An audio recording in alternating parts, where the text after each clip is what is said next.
আজকের এই কথাগুলো যদি আপনি মন দিয়ে শোনেন তাহলে ইনশাআল্লাহ আপনার কাছে জুমার দিন আর কখনোই সাধারণ দিন থাকবে না। আপনি কি জানেন আল্লাহ সপ্তাহের সব দিনের মধ্য থেকে একটি দিনকে নিজ হাতে বেছে নিয়েছেন, যেদিনে ফেরেশতারা রাস্তার মুখে দাঁড়িয়ে থাকে আর মানুষের নাম লিখতে থাকে। এই দিনটি দোয়া কবুলের দিন, গুনাহ মাফের দিন এবং জান্নাতের দরজা খুলে যাওয়ার দিন। এই দিনটির নাম জুমার দিন। জুমার দিন শুধু একটি দিন না, এটি আল্লাহর বিশেষ নেয়ামত। নবী সাল্লাল্লাহু আলাইহি ওয়াসাল্লাম বলেছেন, সূর্য যেসব দিনের উপর উদিত হয়েছে তার মধ্যে সবচেয়ে উত্তম দিন হল জুমার দিন। এই দিনেই আদম আলাইহিসসালাম সৃষ্টি হয়েছেন। এই দিনেই তিনি জান্নাতে প্রবেশ করেছেন এবং এই দিনেই তাকে দুনিয়ায় পাঠানো হয়েছে। অর্থাৎ মানবজাতির ইতিহাসের সবচেয়ে বড় ঘটনাগুলো এই জুমার দিনেই ঘটেছে।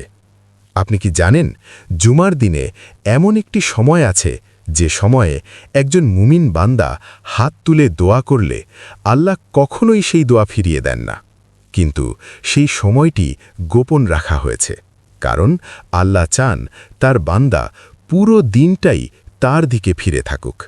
জুমার দিনের সবচেয়ে বড় ইবাদত জুমার নামাজ। এই নামাজ শুধু 2 রাকাত না, এটি ঈমানের পরীক্ষা। আল্লাহ কুরআনে বলেছেন, হে মুমিনগণ, যখন জুমার নামাজের জন্য ডাকা হয় তখন সব কাজ ছেড়ে আল্লাহর স্মরণের দিকে ছুটে যাও।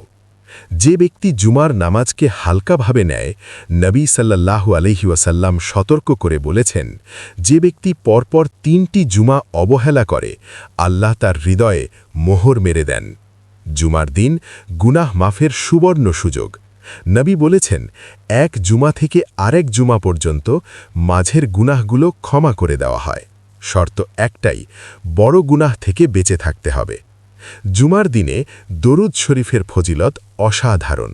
নবী বলেছেন, জুমার দিনে আমার উপর বেশি বেশি দরুদ পাঠ করো, কারণ এই দিন তোমাদের দরুদ আমার কাছে পৌঁছে দেওয়া হয়। ভাবুন, আপনার নাম নবী সাল্লাল্লাহু আলাইহি ওয়াসাল্লামের সামনে উচ্চারণ করা হচ্ছে। এর চেয়ে বড় সম্মান আর কি হতে পারে? জুমার দিনে সূরা কাহাফ তেলাওয়াত।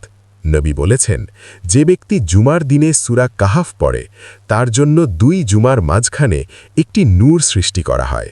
এই নূর কিয়ামতের ভয়াবহ দিনে তার সামনে আলো হয়ে দাঁড়াবে। জুমার দিনের আদব: গোসল করা, পরিষ্কার কাপড় পরা, সুগন্ধি ব্যবহার করা, আগে আগে মসজিদে যাওয়া। নবী বলেছেন, যে ব্যক্তি যত আগে মসজিদে যায় সে তত বড় কোরবানির সওয়াব পায়।